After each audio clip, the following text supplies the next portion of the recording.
Jadi saya banyak membaca di media-media hampir setiap malam buka gitu kan, dan ini yang menurut saya juga berbahaya karena akibat dari itu yang muncul adalah sebenarnya adalah berita-berita bohong ini akan membuat orang ketidakpastian apakah ini beritanya benar, apakah iya. Jadi kadang orang banyak bertanya juga. Nah, saya kadang menyampaikan bahwa kalau menyangkut berita hoak atau berita bohong ini, coba dilihat itu sumbernya dari mana itu. Bicara hoax kan bicara ekonomi, bicara budaya di situ, bicara apa saja gitu. Setuju nggak Bang? Kalau ketika orang bicara hoax itu kan bisa menimbulkan kerusuhan, bisa terhambat ekonomi itu. Kalau itu saya setuju karena kan berita hoak ini kalau cara saling dukung mendukung yang belum resmi itu juga bisa menimbulkan kegaduhan gitu ya, kegaduhan di masyarakat gitu.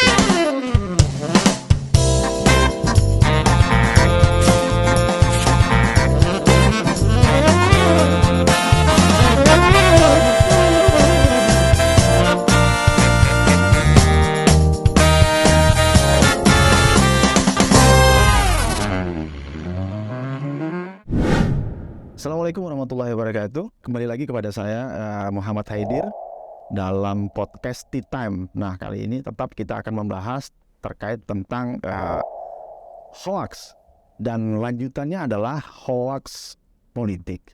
Nah, pada kesempatan kali ini ya Sobat Busama ID sekalian, kita lagi-lagi kedatangan tamu spesial ini di sela-sela kesibukan beliau ini. Saya manggil biasanya abang sih, abang. Iya, Bang Baharudin Demu. Bang Baharudin Demu ini Ketua Komisi 1 DPRD Provinsi Kalimantan Timur. Jadi Sobat Busama ini saya pikir sudah kenal lah, saya tidak perlu harus panjang lebar menjelaskan CV beliau. Tapi kalau lihat dari kiprah politik ataupun dari aktivitas beliau selama ini, walaupun sebenarnya dapilnya Kukar ya Bang. Iya. Tapi di Samarinda juga orang pada kenal. Iya. Beliau ini juga aktivis ya Bang. Ada aktivis Bang ya Di Jatam. Nah, aktivis Jatam. Jadi kalau orang pergerakan lah, udah bukan orang asing lagi ya buat abang kita. Kita panggilnya apa nih Bang? Bang Baharudin atau Bang Demu atau apa biasanya Bang? Bang Demu, Bang. Wah, Bang Demu. Oke. Oke Bang Demu. Silahkan disapa dulu Bang. Sapa dulu. Ya, selamat siang Sobat Busama ID yang yang telah mengundang saya. Sekali lagi saya terima kasih gitu. Baik, terima kasih Bang. Nah, hari ini kita memang lagi-lagi kita bicara tentang hoax politik ini Bang Demu ya. Yang kapasitas Bang ini kan Komisi 1 membidangi terkait komunikasi ya atau informasi ya. Artinya terkait juga persoalan hoax. Tapi karena ini terkait tentang politik, berarti hoax politik nih Bang. Iya. Nah, sedikit saya coba menanyakan sama Abang nih. Ada nggak hoax politik sebenarnya kalau menurut Abang? Ya, kalau mau lihat perkembangan sekarang ini kan lagi tahun politik nih. Ya. Di tahun politik begini sebenarnya kalau melihat perkembangan berita bohong, saya lebih senang sebenarnya bahasanya itu berita-berita bohong gitu ya. Sebenarnya kalau kita lihat di media-media sosial, apalagi pengguna media sosial hari ini di Indonesia kan hampir 60%. Iya. Penduduk Indonesia ini kan menggunakan media sosial. Nah, dari situ kita melihat sebenarnya ada beberapa yang berita-berita itu sebenarnya hoax gitu ya. Terutama di tahun politik. Iya. Yang paling sering kita lihat saat ini sebenarnya di persoalan kayak presiden gitu, saling dukung-mendukung. Misalnya contoh, saya mohon maaf, misalnya saya ini kan dari PAN gitu kan. Kadang hoax politiknya itu kadang di beberapa tempat tiba-tiba ada 1-2 orang pakai baju PAN. Tapi sudah diberitakan bahwa PAN itu misalnya mendukung salah satu kandidat calon, padahal itu adalah nggak ada mekanisme gitu kan. Nah, jadi di tahun-tahun politik begini, terutama di masa menyangkut calon-calon presiden, kami melihat itu hoax politik itu juga bertebaran gitu. Dan masif ya Pak ya? Masif. Masif sekali. Ya terutama ya mohon maaf kalau saya bisa menyebut Anies gitu kan. Kadang ada berita-berita hoax juga gitu. Artinya yang penting tiba-tiba ada orang pakai baju warna partai ini, itu sudah termuat di media bahwa partai ini mendukung ini. Padahal belum gitu kan. Artinya ada mekanisme tersendiri di masing-masing partai itu untuk memberi dukungan gitu. Jadi tidak bisa dikatakan orang yang sekerumunan orang berkumpul dengan kadernya atau apanya, tapi itu sudah dianggap bahwa itu dukungan. Kalau saya bilang itu masih hoax karena partai belum ada instruksi gitu. Jadi saya banyak membaca di media-media hampir setiap malam buka gitu kan, dan ini yang menurut saya juga berbahaya. Karena akibat dari itu yang muncul adalah sebenarnya adalah berita-berita bohong ini akan membuat orang ketidakpastian. Apakah ini beritanya benar? Apakah iya? Jadi kadang orang banyak bertanya juga. Nah, saya kadang menyampaikan bahwa kalau menyangkut berita hoax atau berita bohong ini, coba dilihat itu sumbernya dari mana itu. Apakah sumber yang menginformasikan ini bisa dipercaya atau tidak?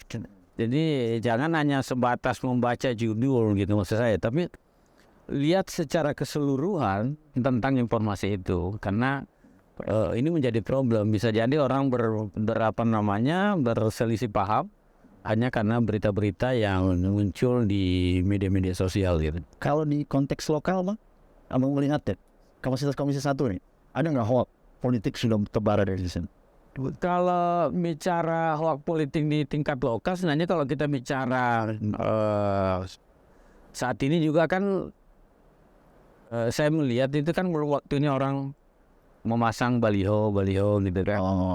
Nah kalau kulihat bahasa baliho itu kan hoax juga kalau saya anggap. Kenapa hoax? Karena kan mereka sudah mulai berkampanye di mana belum waktunya. Waktunya ada Pak. Ya gitu. Kalau kita bicara aturan sebenarnya itu pelanggaran. Maka saya melihatnya itu adalah sebenarnya hoax juga. Karena yang diinformasikan itu hal yang salah gitu. Karena hal yang salah itu ya seolah-olah kalau itu dibiarin itu menjadi benar gitu. Nah tapi bukan berarti kalau di tingkatan lokal itu, kalau kita bicara persoalan menuju 2024 misalnya, ya bukan juga orang dilarang untuk berkampanye memasang baliho-baliho, tapi kan ada ketentuan. Misalnya yang boleh itu partai, partai ada nomor urut kan gitu, visi misi partai. Orangnya nggak perlu ada gitu. Karena kalau ada kan, ya saya kalau ini dianggap berita, saya mau bilang itu sebenarnya nggak boleh. Bisa jadi kita juga harus identifikasikan itu menjadi ya kalau ekstrimnya hoax juga itu. Sampai sejauh mana sepengetahuan Abang nih sebagai ketua Komisi 1 kemudian bisa melihat itu dan mungkin memberikan teguran kepada yang punya kompeten untuk ya dia beberapa minggu yang lalu sebenarnya kita sudah berdiskusi dengan teman-teman Bawaslu gitu kan. Karena kita bicara hoax politik ini, ya saya tidak lepas yang lagi rame sekarang gitu. Jadi ya dalam diskusi dengan teman-teman Bawaslu sebenarnya sangat jelas bahwa yang diperbolehkan dan yang tidak diperbolehkan. Nah sehingga kami sebenarnya selaku anggota ketua Komisi 1 dan teman-teman Komisi 1 sudah mengingatkan bahwa jangan sampai hal-hal yang saya bilang itu kan ini melanggar itu beritanya maksud saya itu hoax gitu. Jangan sampai itu dibiarkan gitu hal-hal yang begitu. Nah tapi memang kan tidak gampang juga untuk melakukan penindakan karena kalau kita melihat apa yang disampaikan teman-teman itu bahwa yang terjadi hari ini sebenarnya yang boleh melakukan kan penindakan itu Satpol PP misalnya karena pemerintah karena dia melanggar ketentuan-ketentuan Perda. Misalnya Perda ini kan tidak boleh misalnya pasang atribut ini gitu ya, karena belum diatur gitu. Nah kalau Komisi 1 langsung bisa nggak? Komisi 1 menegur atau gimana gitu? bicara kewenangan Komisi 1 nggak punya kewenangan situ, tapi menyampaikan pesan ke pemerintah ya itu boleh gitu. Jadi kemarin kita ada berniat untuk memanggil teman-teman Satpol PP gitu ke berdiskusi. Sehingga kita berharap betul bahwa penerapan menyangkut menuju 2024 itu juga harus ditertibkan gitu. Tapi ini belum sempat. Nanti ya mungkin awal-awal kami sih di atas tanggal 20 ya. Nanti ada raker, sebenarnya raker dengan teman-teman di Bawaslu dan KPU. Ya, ini juga menyangkut ya kami tidak ingin hal-hal yang belum dibolehkan itu dilakukan gitu. Nah, setuju nggak Abang kalau saya bilang begitu? Ketika bicara politik, kalau bicara politik itu imbasnya ke semua segmen gitu. Bicara hoax kan bicara ekonomi, bicara budaya di situ, bicara apa saja gitu. Setuju nggak Bang? Kalau ketika orang bicara hoax itu kan bisa menimbulkan kerusuhan, bisa terhambat ekonomi itu. Kalau itu saya setuju karena kan berita hoax ini kalau bicara saling dukung mendukung yang belum resmi itu juga bisa menimbulkan kegaduhan gitu ya, kegaduhan di masyarakat gitu. Karena kenapa ya kadang rakyat kita hari ini kan masing-masing misalnya punya misalnya kalau bicara dukung mendukung mereka kan punya, tapi kalau dibuat menjadi berita bohong mereka marah dan ini yang harus kita jaga bersama. Seperti misalnya kunjungan calon-calon misalnya yang ingin maju ya calon presiden kan saat ini juga ada misalnya ini larangan tiba-tiba dipasang baliho ini dilarang gitu-gitu. Nah yang informasi-informasi begitu sebenarnya juga saya mau anggap itu hoax juga karena kan yang boleh melarang siapa gitu. Betul. Kalau spanduknya tidak jelas siapa yang bikin kan ya pasti itu hoax gitu. Nah, begitu yang saya lihat bisa menimbulkan kegaduhan. Tapi yang paling berbahaya itu adalah menyangkut SARA. Betul. Kalau tiba-tiba itu menyangkut SARA ya ini kan mudah sekali kadang masyarakat tersulut emosinya gitu sehingga menimbulkan masalah-masalah juga di masyarakat gitu. Nah, ada juga bilang bahwa hoax itu bisa saja mendiskreditkan masing-masing. Karena kan sekarang ini persaingan lagi memanas deh. Iya, mulai dari eksternal maupun internal. Iya. Misalnya belum Mbak. Misalnya Abang juga pasti bersaing di internal juga. Jadi ya bahasanya sih lawan itu bukan hanya di luar, di internal pun bisa jadi. Nah, saling sikut ini kan bisa saja salah satunya adalah menyebarkan berita bohong yang bilang Abang tadi. Kalau itu benar. Jadi tapi ya kalau di kami sih ya untuk saat kemarin sih nggak ya sebagai politisi sih kita menghindari yang itu. Kita masih meyakini bahwa tidak boleh membuat berita-berita yang sebenarnya tidak benar terhadap misalnya ada kandidat atau calon gitu. Artinya tidak baiklah menggunakan cara-cara hoax untuk menjatuhkan atau mendiskreditkan orang sehingga orang itu terpublikasi tidak baik di mata publik gitu. Nah, kita sih berharap semua kepada seluruh para calon pemimpin ya yang mau jadi anggota dewan atau menjadi bupati dan yang lain sebenarnya ya apapun ya pejabat publik kita berharap hal-hal begitu jangan dilakukan karena kalau itu dilakukan ya pertama adalah ya itu yang saya bilang tadi bahwa itu mudah sekali orang tersulut amarah gitu kan karena didiskreditkan sehingga kita berharap bahwa ya kalau bicara seperti di internal ya memang kadang ada gitu mendiskreditkan temannya karena tapi banyak yang menyatakan bahwa ketika bicara politik wajar yang begitu politik itu wajar bisa nggak disebut itu Bang politik kejam itu di situ dan kalau pemaklumannya itu di situ. Kalau bicara politik itu kan memang tidak baik kalau bicara dihubungkan ke sana karena kan politik itu kan begini. Kalau ada kesempatan untuk orang itu kita kalahkan sudah dikalahkan walaupun berbagai cara gitu kan. Ya. Mungkin berita cara-cara hoak juga karena dilakukan orang. Itu. Karena untuk mencapai mencapai tujuannya di dunia politik itu kadang segala cara juga dipakai gitu. Tapi ya saya sekali lagi mengimbau untuk teman-teman di Kaltim ya mudah-mudahan janganlah itu terjadi gitu, karena apalagi kita sebagai anak bangsa Kaltim ini kan niatnya cuma satu, bagaimana siapapun mencapai tujuannya itu ya bisalah menjadi membuat perubahan-perubahan untuk Kaltim itu. Tapi bisa nggak jadi politisi tanpa hoak? Bisa ya? Sebenarnya kalau orang yang tingkat kesadarannya meyakini bahwa urusan jadi dan tidak jadi itu Iya. itu diurus oleh Allah dan rakyat, Iya. saya kira dia tidak melakukan itu. Tapi itu sangat kecil. Karena semua orang, kalau orangnya ini enak dan bisa mengalahkan, kadang orang mikirnya itu gimana caranya menjatuhkan. Misalnya tiba-tiba muncul dihoakkan berita-berita bahwa ini berkasus lah, ini beginilah, ini begini. Itu kan saya melihatnya, apalagi kalau itu di media sosial, itu kan sangat susah. Karena itu bukan seperti kampanye, bahwa kalau kampanye kan ada batasan nih.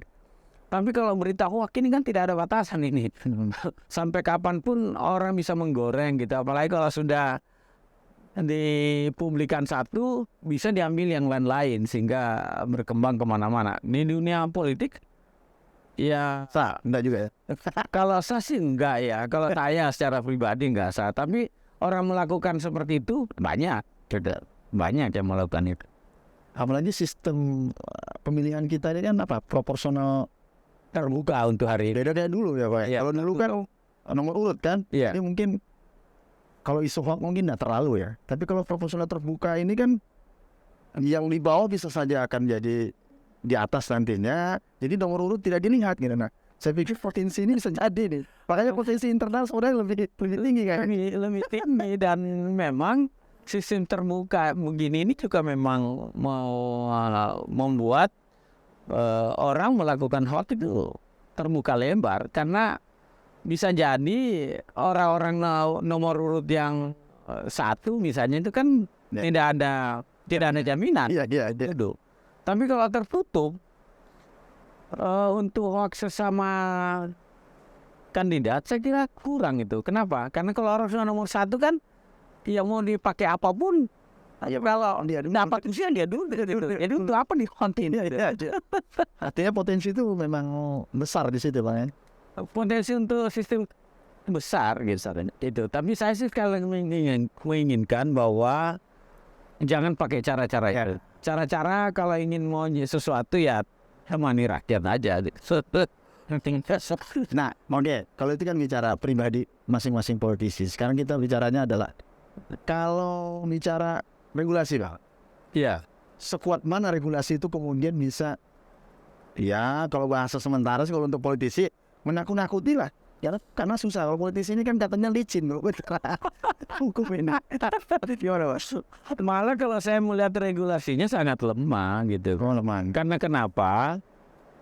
Regulasi itu kadang bagus, tapi posisinya itu orang lagi melanggar gitu. Dan yang melakukan penegakan itu yang sebenarnya tidak menjalankan fungsi-fungsinya gitu. Nah, saya sih berharap betul persoalan regulasi itu diterapkan bagi yang ditugasi oleh negara untuk menjalankan itu, mengawasin itu gitu. Jangan ini menjadi proses yang tidak ditegakkan sehingga orang semua melakukan hoax gitu. Orang melakukan pembohongan semua karena kan lemahnya yang mengawasin gitu. Nah, kita berharap sebenarnya regulasi ya kalau regulasinya baik, tapi penerapannya itu yang saya melihat bahwa bagi yang ditugasin ini harus betul-betul memahami dan dia tidak boleh merubah dalam hal menerapkan aturan itu pada saat ada hal yang diiming-imingi gitu. Jangan tergoda lah. Ya. Kalau pada saat dia tergoda, sebenarnya disitulah awal semua orang akan melakukan hal yang salah. Berita hoax itu berseberangan karena tidak ada lagi yang mau penerapan penindakannya itu yang tidak jalan gitu. Nah, jadi saya melihatnya ya itu menjadi problem tersendiri. Penegak ininya ya, penegak hukumnya ya, bisa dikatakan begitu. Tapi regulasinya sendiri kan ada undang-undang ITE sekarang, ada apa? Hukumannya juga berat, saya pikir itu bisa menakutkan ya gitu. Kalau undang-undangnya menakutin, Ya, ya, tapi orang melakukan salah tetap aja tidak ditakutin karena menegakkan itu tidak jalankan, kan begitu. bolehnya saya katakan akhirnya itu bisa mencair di kompromi. Banyak yang terjadi begitu. Misalnya ya contoh lah, di setiap pemilu itu pelanggaran dan berita-berita hoax itu kan pasti terjadi. Ya. Nah, saya hanya ingin sampaikan begini. Seberapa besar sih yang ditegakkan itu? Kan itu kecil sekali. Ya. Malah beritanya baik, awalnya tegas, tapi hasilnya itu nggak tegas tuh. Jadi kompromi asingnya gitu. Jadi saya ingin mengkritisinya itu bahwa ya janganlah aturan itu dijadikan alat kompromi. Itu. Nah, sekarang gini Bang, ini regulasi kuat, penegaknya juga yang agak lemah. Nah, kalau melihat pemerintahnya sendiri, ini penegak ini kita bicara bukan pemerintah kan? Ya. Karena kan kadang-kadang pemerintah juga, ya mohon maaf, kompromi politik juga kadang-kadang juga ada di situ. Abang melihatnya gimana? Karena urusan Komisi 1 ini kan ke pemerintah nih. Iya. Ya, itu gimana Bang? Saya sih berharap begini kepada pemerintah, bagi pelaksana regulasi ini, ya saya pertama ada tidak ingin urusan mengintervensi gitu ya. Kita berharap betul lah bahwa intervensi terhadap penerapan aturan di lapangan itu, terutama misalnya menyangkut politik ini, itu dikurangi lah. Tapi kan kalau kita melihat fakta hari ini, hampir penguasa juga bermain, ya kan? Jadi bermain ya ikut malah mempengaruhi. Ya kita dapat misalnya info apakah hoax ini atau tidak, tapi misalnya dibawalah kepala desa kemana gitu kan, nanti kepala daerahnya intervensi. Iya. Itu mudah-mudahan ini hoax. Kalau ini hoax itu bahaya gitu. Di sana disampaikan nanti pilih salah satu ini begitu. Itu kan sebenarnya pemerintah inilah yang sebenarnya kalau saya mau bilang yang sumber sumber masalahnya, karena seharusnya kan dia paham betul bahwa bagi orang yang tidak boleh ikut terlibat secara politik kan paham tuh, yang dimana memang harus tugasnya hanya pelayanan publik saja, tidak ikut-ikut. Kalau dia ikut kan pelanggaran, tapi kalau dia yang mengajak kan ini susah, karena kadang orang di pemerintahan itu juga ya mohon maaf, kadang orang takut juga kalau tidak menjalankan apa yang disampaikan orang nomor satunya kan begitu. Jadi kita dengar kabar itu dan mudah-mudahan itu hoax. Saya berharap betul itu hoax. Kalau itu benar, maka ini sebenarnya pemerintahnya dulu yang harus kita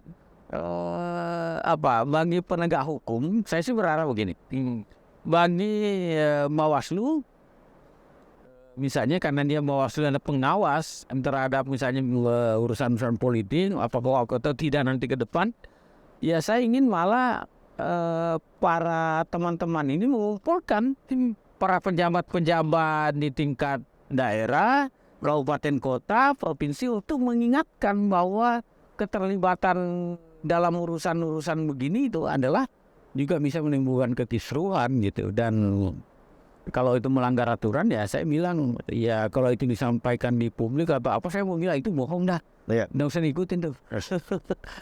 Oke, ini terakhir pertanyaan Mbak. Ya, kapasitas sama sebagai ketua Komisi 1 maupun politisi tadi. Iya. Apa sarannya Abang nih?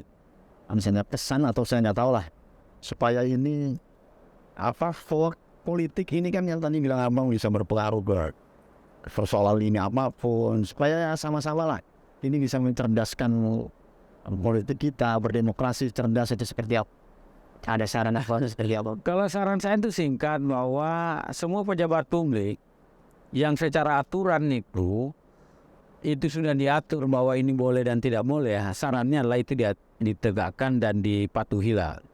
Jangan sampai ikut wasitnya, ikut juga bermain gitu. Itu kan yang ini.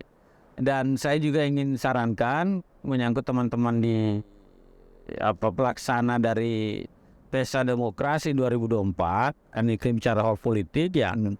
Harapannya adalah mereka tidak perlu takut gitu ya. Mereka tidak perlu harus mengikuti perintah-perintah misalnya yang itu secara aturan itu melanggar gitu. Karena kenapa yang kalau itu dijalankan dengan baik dan informasi itu benar nanti itulah yang akan menimbulkan sebenarnya kekisruhan. Dari pesta rakyat bergembira menjadi pesta kekisruhan, pesta masalah gitu di masyarakat gitu. Itu yang kita tidak ingin terjadi. Jadi kami mengimbau kepada teman-teman terutama berita-berita terhadap politik Diskominfo khususnya ya. Diskominfo juga kita mengingatkan bahwa Diskominfo itu begitupun tim cyber ya, tim cybernya di aparat keamanan itu ini juga harus mampu mencegah itu. Jangan kalah lincah dengan penyebar hoax gitu. Ya kan? Karena kalau maksud saya sebenarnya yang tidak boleh tidur 24 jam itu ya teman-teman di Diskominfo sebenarnya lembaga yang ditugasi untuk melakukan filter itu. Apakah ini berita bohong atau tidak? Begitupun juga di teman-teman di aparat keamanan karena setahu saya dia punya tim cyber gitu kan, yang mana dia bisa menangkal berita-berita ini apa benar atau tidak. Jangan sampai sekali lagi jangan sampai dia kalah lincah oleh tim hoax gitu. Kalau kalah lincah wah itu perlu dipertanyakan, artinya alatnya orang yang menggunakan hoax ini kan lebih canggih dibanding alatnya. Sementara alat yang dia pakai kan alat negara gitu. Oke Pak, mungkin sebelum kita akhiri ada closing statement Bang. Semenit 2 menit lah. Ya saya pertama berharap begini, di menuju Pesta Demokrasi 2024 saya berharap betul bahwa ini adalah pesta rakyat. Kita ingin bahwa pesta ini adalah pesta yang membuat rakyat kita gembira. Dan bagi semua politisi, bagi semua para pejabat publik untuk tidak membuat berita-berita yang tidak benar gitu. Jadi ini harus dijaga sehingga jangan sampai ketenangan kita di Kalimantan Timur ini juga terganggu gitu kan dengan banyaknya berita-berita yang sebenarnya tidak bisa dipertanggungjawabkan kebenarannya. Saya kira itu. Baik. Terima kasih Bang Baharudin Siap, Ketua Komisi 1 DPRD Provinsi Kalimantan Timur. Dengan tadi sudah closing statement dari beliau, berarti Sobat Bersama Edi ya, kita juga berakhir podcast Tea Time kita ini. Dan saya sebagai host mohon maaf Bang kalau misalnya ada salah kata dalam proses saya membawakan acara. Kemudian juga kami mengucapkan terima kasih nih pada sama Demu ya, Demu yang meluangkan waktunya untuk hadir di podcast Tea Time kami, podcast kerjasama antara Diskominfo Kaltim dengan Bersama Edi. Sekali lagi terima kasih. Dan saya akhiri. Assalamualaikum warahmatullahi wabarakatuh. Waalaikumsalam warahmatullahi wabarakatuh. Bang kita minum karena ini podcast kita minum walaupun hanya minum betulan ini ya.